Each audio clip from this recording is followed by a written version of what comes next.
अंतरराष्ट्रीय युवा विद्वान, जैन दर्शन में यूनिवर्सिटी टॉप व गोल्ड मेडलिस्ट, जैन सिद्धांत एवं न्याय विषयों को सरलता से समझाने वाले, यूएसए, इंग्लैंड, ऑस्ट्रेलिया आदि अनेक देशों में जैन धर्म की महती प्रभावना करने वाले, पंडित टोडरमल पुरस्कार, युवा विद्वत रत्न आदि अनेक पुरस्कारों से सम्मानित मूर्धन्य विद्वान डॉक्टर संजीव कुमार गोधा जयपुर द्वारा जानिए धर्म का मर्म।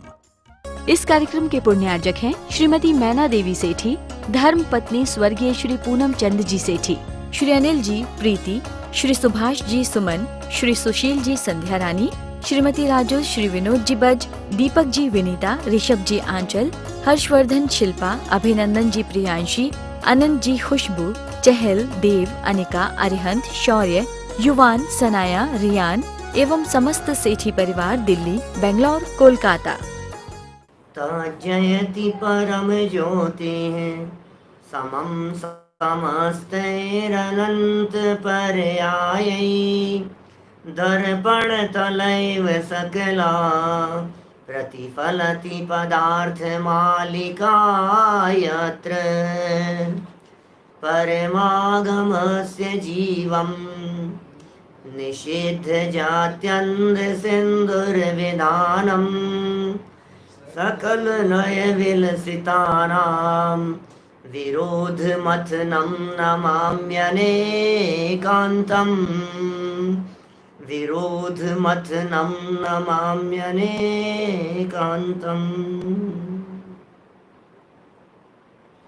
पुरुषार्थ सिद्धि उपाय नामक यह ग्रंथ है आचार्य अमृत चंद्र स्वामी की रचना। सम्यक दर्शन और सम्यक ज्ञान, इन दो अधिकारों की संपन्नता के उपरांत आज यहाँ सम्यक चारित्र अधिकार के संबंध में विशेष चर्चा करनी है। कल हम इस अधिकार को प्रारंभ कर चुके हैं। सम्यक चारित्र क्या होता है, सम्यक चारित्र किसे कहते हैं, सम्यक दर्शन परसों किया था हमने शुरू। सम्यक दर्शन के बाद सम्यक ज्ञान और सम्यक ज्ञान के बाद सम्यक चारित्र होता है। चारित्र का लक्षण क्या है, तो इन्होंने कहा चारित्र जो होता है उसमें कषायों का अभाव ये अनिवार्य चीज है। माने यदि कषायों का अभाव नहीं है तो आप उसे चारित्र नहीं कह सकते। चारित्र की पहचान है ये कषाय नहीं होना। चारित्र की पहचान है बाहर में विषयों से पापों से निवृत्ति और पापों से निवृत्ति के साथ साथ में कषायों से निवृत्ति। माने विषय और कषाय दो चीजें होती है ना, पता है, विषय कषाय। विषय कषाय अपन मुनिराजों के संदर्भ में कहते हैं विषय आशावशाती, तो विषय और कषाय से रहित होते हैं हमारे मुनिराज। तो विषय और कषाय दो चीजों का त्याग।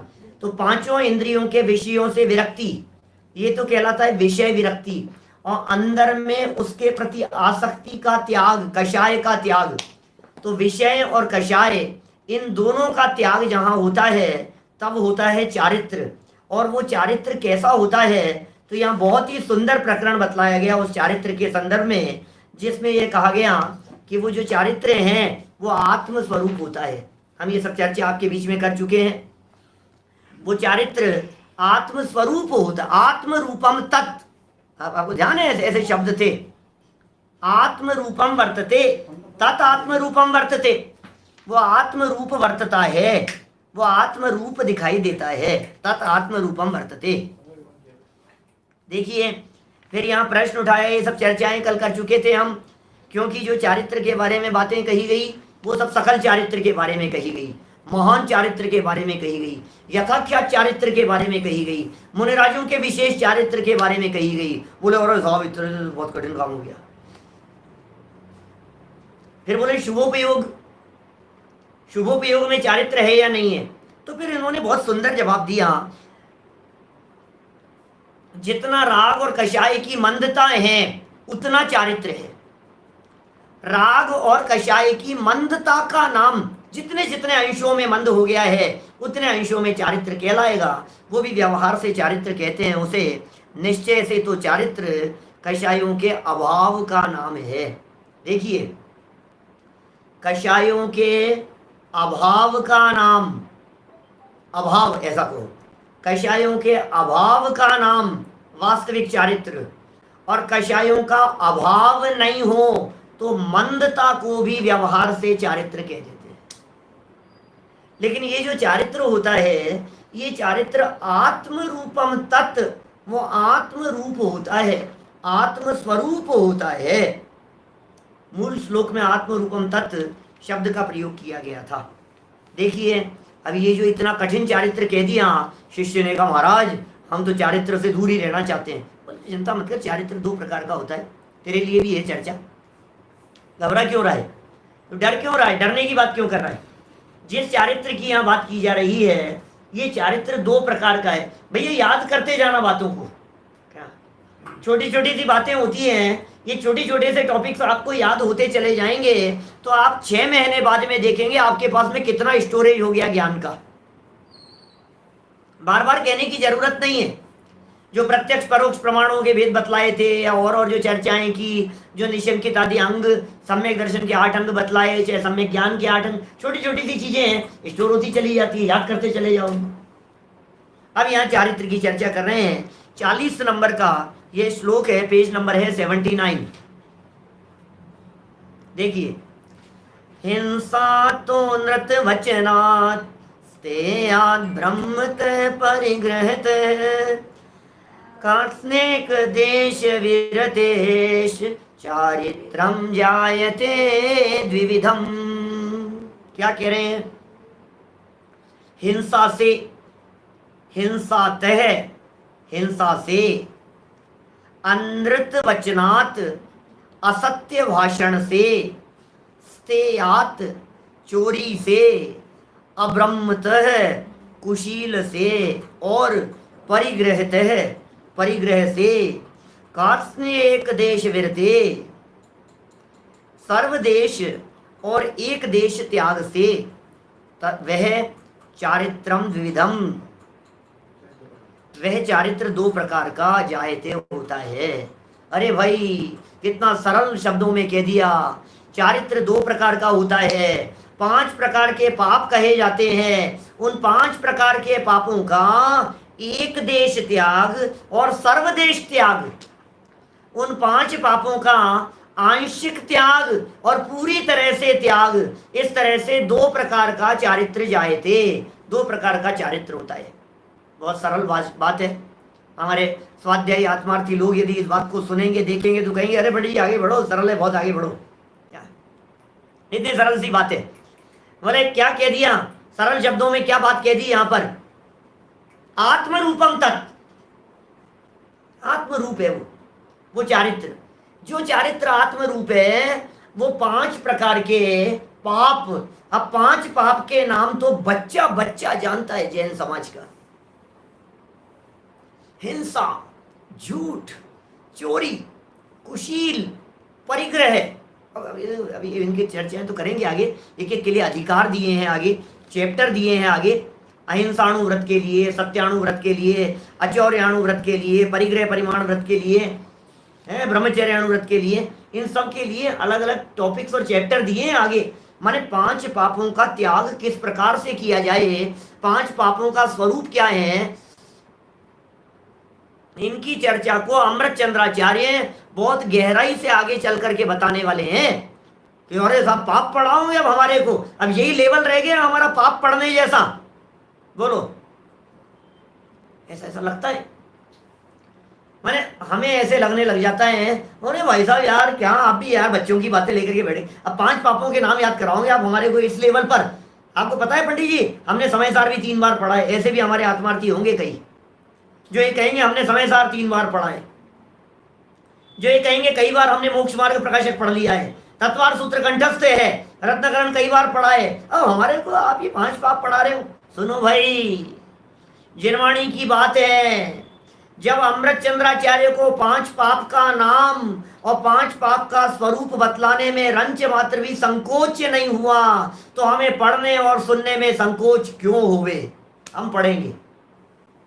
हिंसा की चर्चा करते समय जब बतलाएंगे आगे चल करके, आप सोच नहीं सकते, जब हिंसा की चर्चा बतलाएंगे ना आगे आकर के, ये अमृत चंद्राचार्य ऐसी ऐसी बातें बतलाएंगे। मांस त्याग, मधु त्याग, शहद का त्याग करो, शराब का त्याग करो, और फिर मांस भक्षण के लिए आप देखेंगे 2-4 गाथाएं दे दी, 2-4 श्लोक दे दिए मांस भक्षण के बारे में।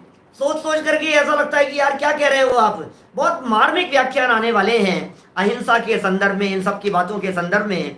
आज तो ये इनके भेद की चर्चा करेंगे, और कल अहिंसाणुव्रत की ऐसी मार्मिक चर्चा आएगी, शायद ही बहुत सारे ऐसे नए लोग होंगे जिन्होंने अपने जीवन में कभी सुनी हो।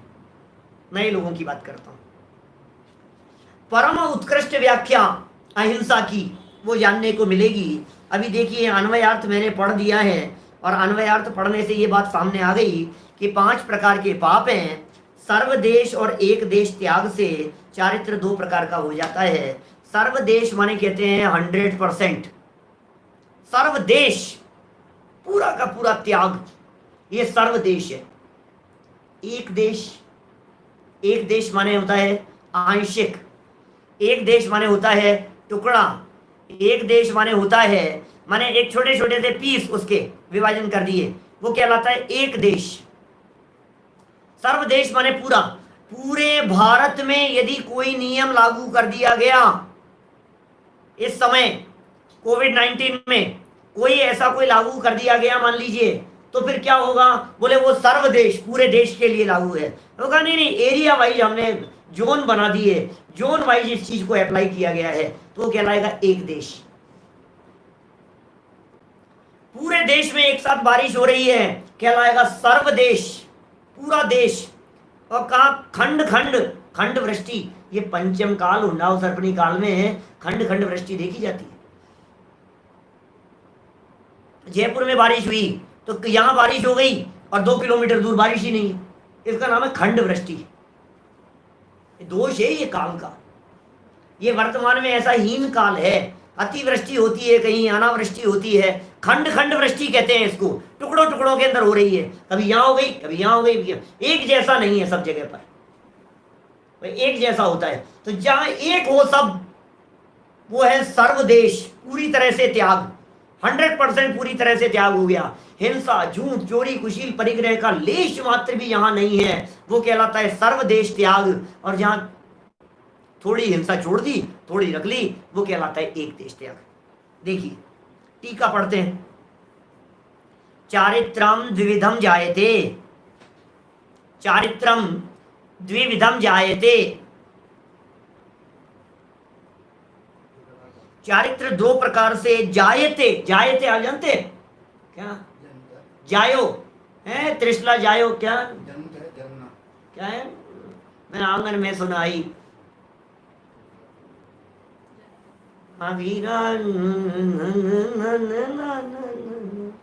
कोई भजन है ना इस तरह का, कोई जाए जायो, नहीं आया कोई भजन ध्यान ख्याल? जायते माने जन्म लेना।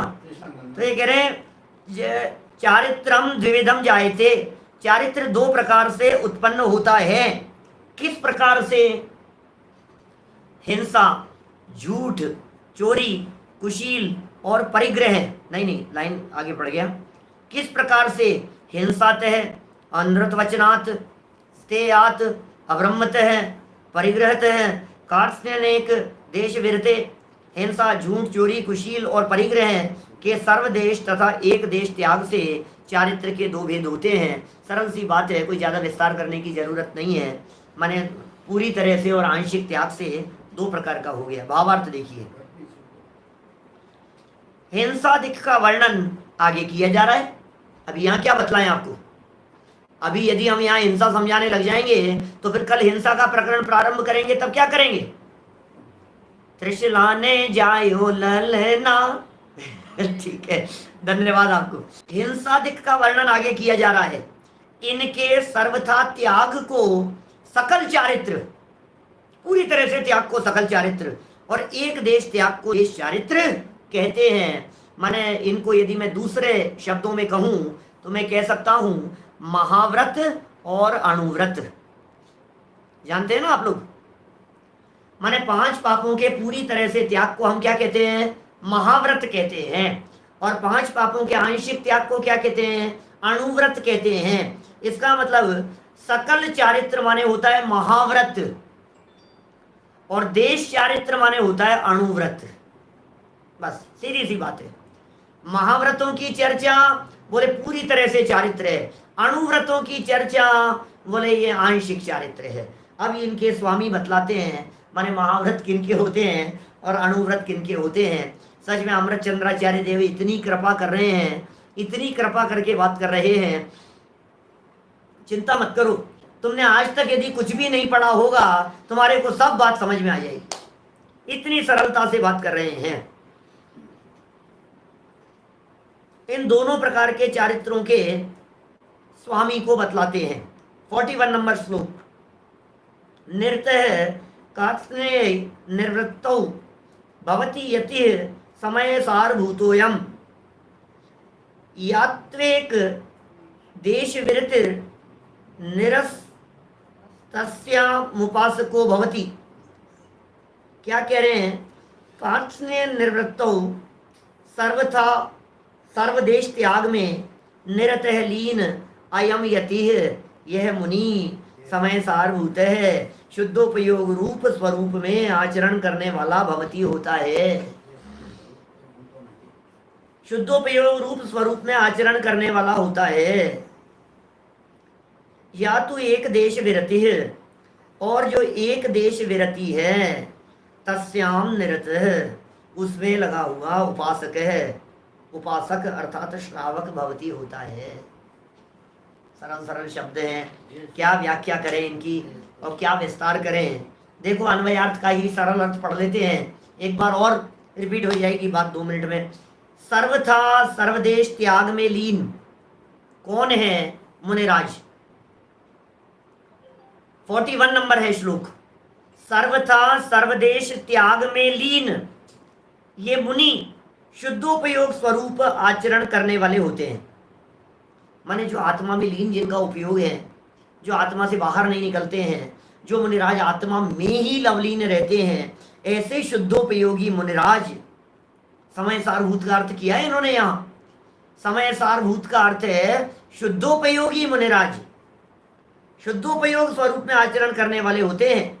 और जो एक देश विरति है, एक देश विरति है, उसमें लगा हुआ उपासक अर्थात श्रावक होता है। माने श्रावक थोड़ा सा मंद चारित्र वाला होता है, हीन चारित्र वाला होता है। मुनिराज महान चारित्र वाले होते हैं। मुनिराज उत्तम चारित्र वाले, उत्कृष्ट चारित्र वाले होते हैं। चलिए, तो मैं समझता हूँ चारित्र तो आपको स्पष्ट हो ही गया है, और चारित्र में भी यहाँ मुनिराज के चारित्र की सुंदर चर्चा और इन्होंने कर दी है। चलिए टीका और भावार्थ पढ़ के विषय को पूरा करेंगे। टीका क्या कह रहे हैं यहाँ पर? टीका में क्या कह रहे हैं? कात्स्य निवृत्तौ निरतः अयम यति भवति, जिसके अंतरंग में तो 3 कषाय रहित शुद्धि का बल है तथा 5 पाप के सर्वथा सर्वदेश त्याग में जो जीव लगा है वह मुनि है। भाई साहब क्या कह रहे हैं आप? ये जिन मुनिराजों को महाव्रती कहा जा रहा है उनके संदर्भ में स्पष्ट निर्देश कर दिया है। 3 कषाय चौकड़ी के अभाव जन्य शुद्धि का फल चाहिए। अंदर में बल नहीं हो तो तुम्हारा त्याग काम नहीं करता है। हमने त्याग कर दिया, हमने त्याग कर दिया, तुम त्याग निभा नहीं पाओगे। अंदर में पवित्रता चाहिए, अंदर में उसका बल चाहिए। अंदर की ताकत नहीं होती है क्या? अंदर में यदि ताकत नहीं होगी, अंदर में यदि पावर नहीं होगी, अंदर में यदि शक्ति नहीं होगी तो आप उस नियम का पालन नहीं कर पाएंगे।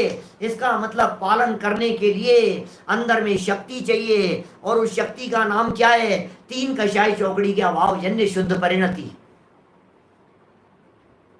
परिणति में शुद्धता है क्या? 3 कषायों का जब राग परिणति से सहज ही टलता है क्या? 3 कषाय चौकड़ी के राग का त्याग होने पर सहज ही जहां चारित्र पलता है। महाव्रत पाले नहीं जाते, महाव्रत पलते हैं। समझ में आ रही है क्या चर्चा? यद्यपि ये आगे चल करके एक महाअधिकार के अंतर्गत सम्यक दर्शन, सम्यक ज्ञान, सम्यक चारित्र के अंतर्गत ये वापस चर्चा करेंगे मुनिराजों के महाचारित्र की। आगे चल करके मुनि धर्म का स्वरूप बतलाएंगे। ये चर्चा आएगी लगभग 226-227 पेज के आसपास, 200 नंबर के श्लोक के आसपास। वहां चर्चा करेंगे मुनि भूमिका के संदर्भ में विस्तार से।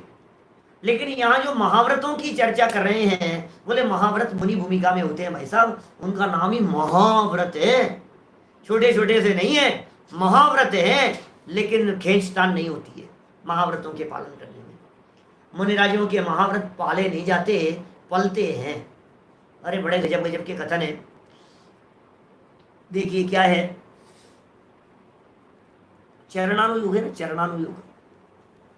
चरणानुयोग में श्रावकों और मुनिराजों के आचरण की चर्चा है, बराबर। किसका वर्णन है भाई? चरणानुयोग में श्रावकों के और मुनिराजों के आचरण का वर्णन है, बराबर। अब मेरा प्रश्न ये है, तो क्या चरणानुयोग पढ़कर श्रावक अपना आचरण सुधारें और चरणानुयोग पढ़कर मुनिराज अपने आचरण को फॉलो करें, ऐसा है? नहीं है ऐसा। विवेक भैया क्या कह रहे हैं? देखो, ये कह रहे हैं ऐसा, चरणानुयोग पढ़ करके आचरण नहीं सुधारा जाता। तुम्हारी अंतरंग में भूमिका होती है, अंतर में पवित्रता होती है, अंदर में निर्मलता होती है, अंदर में वीतरागता होती है, अंदर में 2 कषाय चौकड़ी 3 कषाय चौकड़ी का अभाव होता है कर्म प्रकृतियों का। तो इन सब के होने पर इधर जो हो जाता है अपने आप सहज रीति से, उसका नाम है अणुव्रत और महाव्रत। वो है श्रावकों का मुनिराजों का आचरण। समझ में आएगी मैंने क्या कह दिया? ये जो त्याग हुआ ना इस तरफ अंदर में कषायों का, तो कषायों के त्याग होने पर जो ऑटोमेटिक पाला जाता है, खींचतान करके नहीं, जो सहजता से पल रहा होता है, उसे कहते हैं चारित्र। माने चरणानुयोग देख करके चारित्र नहीं पाला जाता। मुनिराजों को देख देख करके चरणानुयोग नहीं लिखा गया। हाँ, मुनिराजों को देख के लिखा गया ऐसा। चरणानुयोग पढ़ पढ़ करके श्रावक मुनि नहीं बने जाते, अपितु मुनिराजों की जैसी जीवन शैली होती है, श्रावकों की जैसी जीवन शैली होती है, उसे जब लिपिबद्ध कर दिया गया तो श्रावकाचार बन गया। धर्मचंद जी साहब बोलो। मुनिराजों को देखकर, श्रावकों को देख करके लिखा गया। वैसे क्या है भाई साहब चरणानुयोग? सोचो तो सही आप। मुनिराज इसलिए 4 हाथ जमीन देख करके चलते हैं कि भैया चरणानुयोग के ग्रंथों में लिखा है 4 हाथ जमीन देख करके चलना चाहिए। चरणानुयोग के ग्रंथ है, शास्त्रों में लिखा है मुनिराजों को कैसे चलना चाहिए भैया। बोले ईरिया समिति से चलना चाहिए। तो ईरिया समिति से चलना चाहिए, बोले क्या होती है? बोले 4 हाथ जमीन देख। अरे 4 हाथ यहाँ से देख रहा हूँ, कितना होगा? अच्छा 1 2 वहां तक होगा। अच्छा यहाँ से वहां तक देख लिया, फिर चलेंगे, फिर क्या होगा? आगे देखो, वो 4 हाथ तक देखा, ऐसे चलेंगे। अरे मुनिराज जैसे सहजता से चलते हैं, जितनी सहजता से चल सके उतनी सहजता से ऑटोमेटिक चलते रहते हैं और चारित्र अपने आप पलता चला जाता है। सहज वृत्ति है मुनिराज की, बहुत सहज वृत्ति है। मैं अभी मुनिराजों के स्वरूप के संदर्भ में ज्यादा चर्चा नहीं करूंगा क्योंकि अपना प्रकरण नहीं है यहाँ। लेकिन इतना है, मुनिराजों का जीवन कुछ अलौकिक हुआ करता है। मुनिराजों का जीवन, मुनिराजों की साधना, मुनिराजों का चारित्र गजब का है, क्योंकि वे उनमें खींचतान नहीं है। अंदर में जितनी जितनी भूमिका बढ़ती चली गई उतना उतना बाहर में त्याग होता चला गया।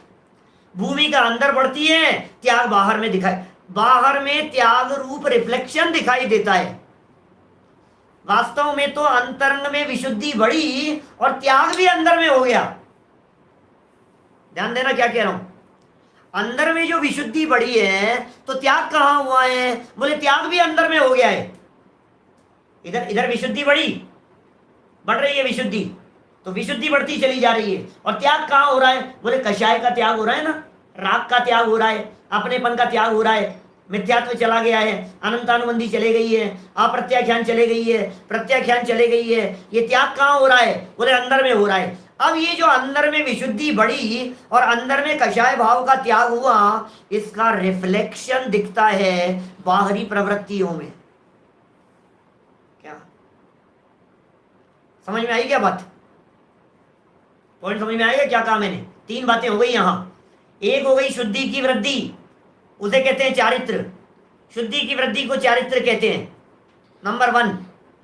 सेकंड नंबर पर कहा शुद्धि की वृद्धि के साथ साथ में अशुद्धि की हानि।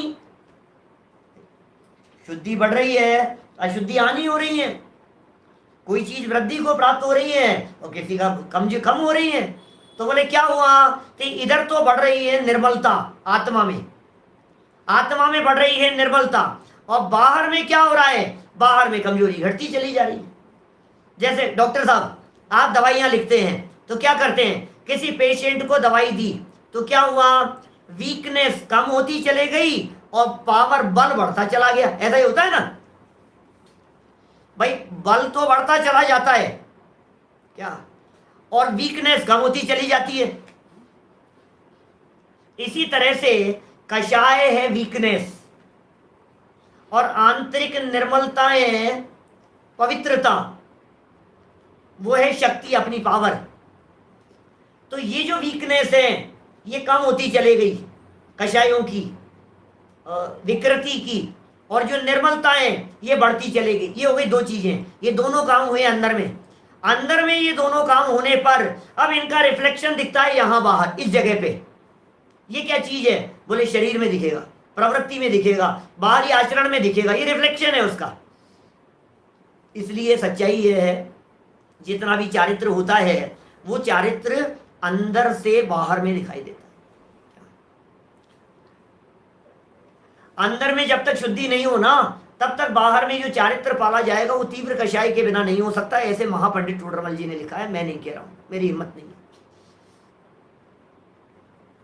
अंदर में रुचि नहीं हो ना तो कितनी ताकत चाहिए उस काम को करने के लिए। मन नहीं है तो कितनी ताकत से करेगा उस काम को। सहज थोड़ी ना होता है, इजी गोइंग नहीं होता है फिर वो काम, उसमें बहुत ज्यादा पावर लगानी पड़ती है। आपका मन नहीं लग रहा है और फिर भी कर रहे हो, यार कितनी मेहनत लग रही है उसमें, और एक रुचि है तो वही काम इजी हो जाता है।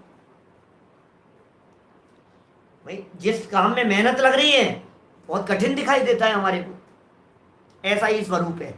तो चलिए, ये तो हमने 3 तरह की बातें आपको कही चारित्र के संदर्भ में, निर्मलता, अशुद्धि की हानि और बाहर में प्रवृत्ति।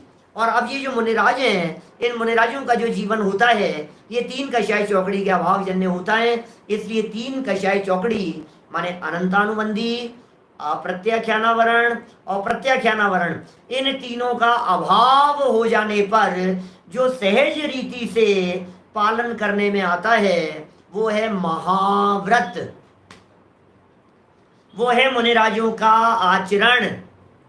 ये मुनिराजों के आचरण की बात हुई। देखिए ऊपर टीका में 80 नंबर पेज पर, नई पुस्तकों में 80 नंबर पेज पर देखिए ऊपर से,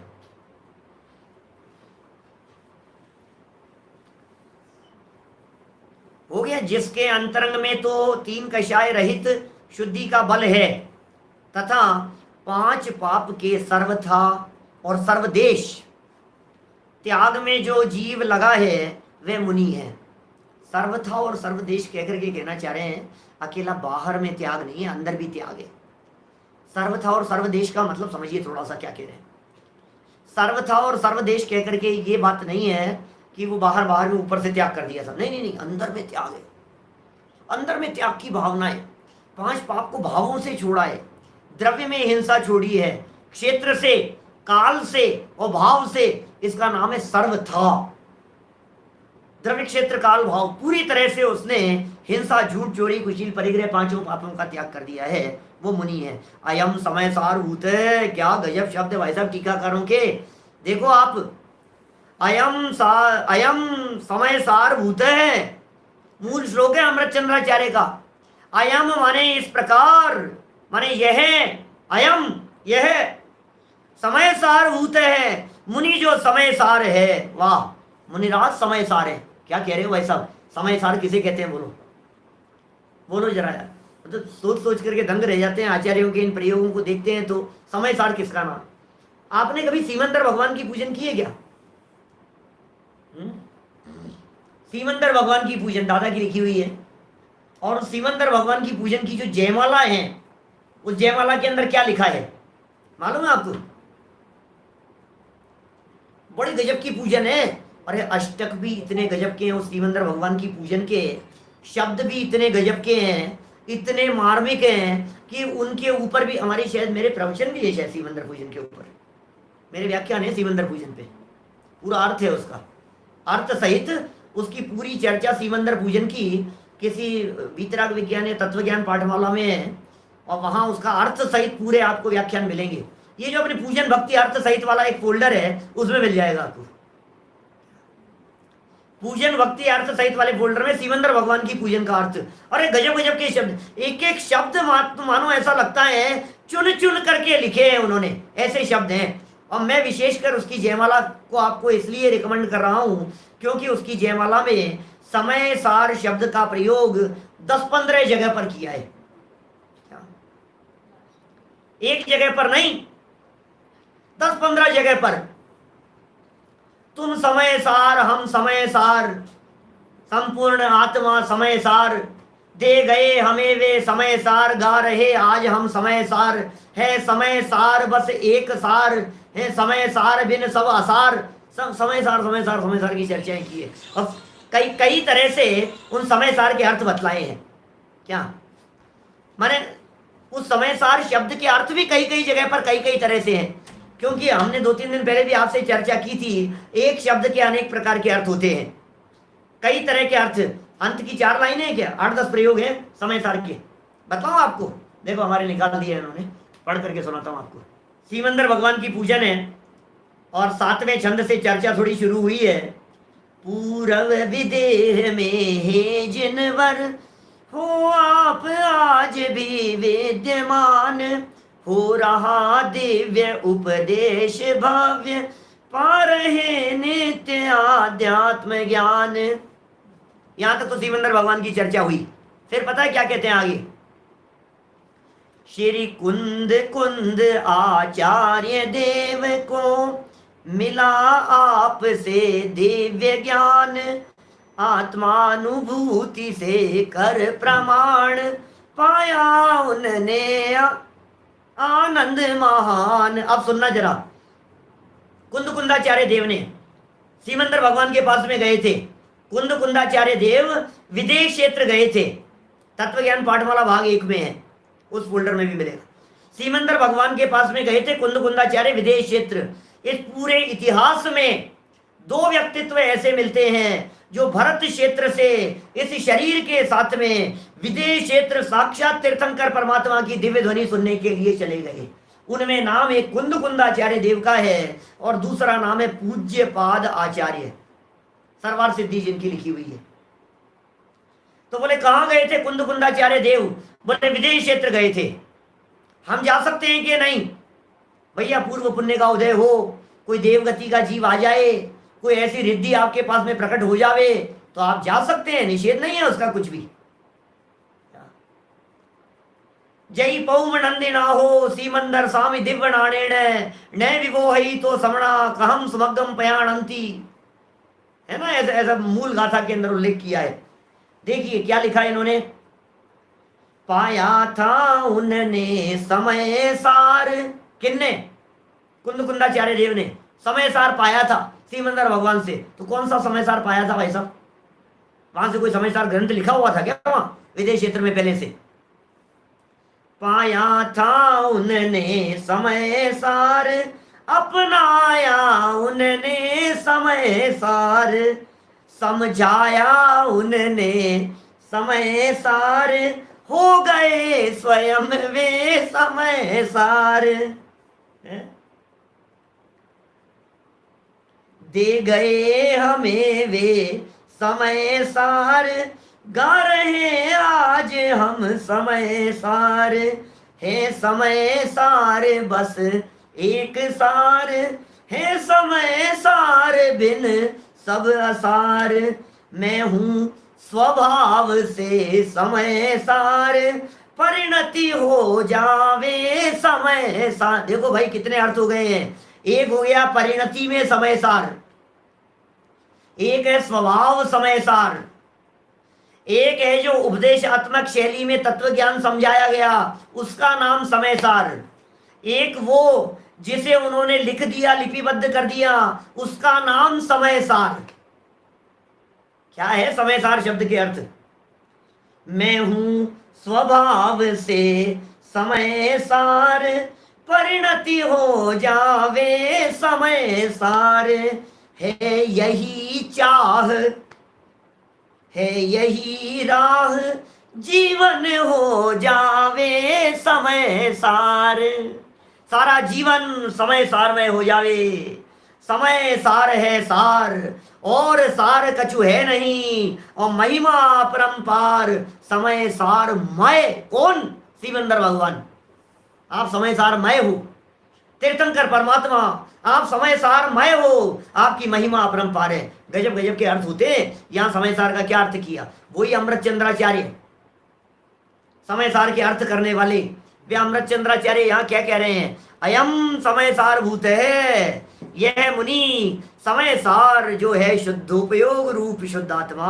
वाह! इस कार्यक्रम के पुण्यार्जक हैं श्रीमती मैना देवी सेठी, धर्म पत्नी स्वर्गीय श्री पूनम चंद जी सेठी, श्री अनिल जी प्रीति, श्री सुभाष जी सुमन, श्री सुशील जी संध्या रानी, श्रीमती राजू, श्री विनोद जी बज, दीपक जी विनीता, ऋषभ जी आंचल, हर्षवर्धन शिल्पा, अभिनंदन जी प्रियांशी, अनंत जी खुशबू, चहल, देव, अनिका, अरिहंत, शौर्य, युवान, सनाया, रियान एवं समस्त सेठी परिवार दिल्ली, बेंगलोर, कोलकाता।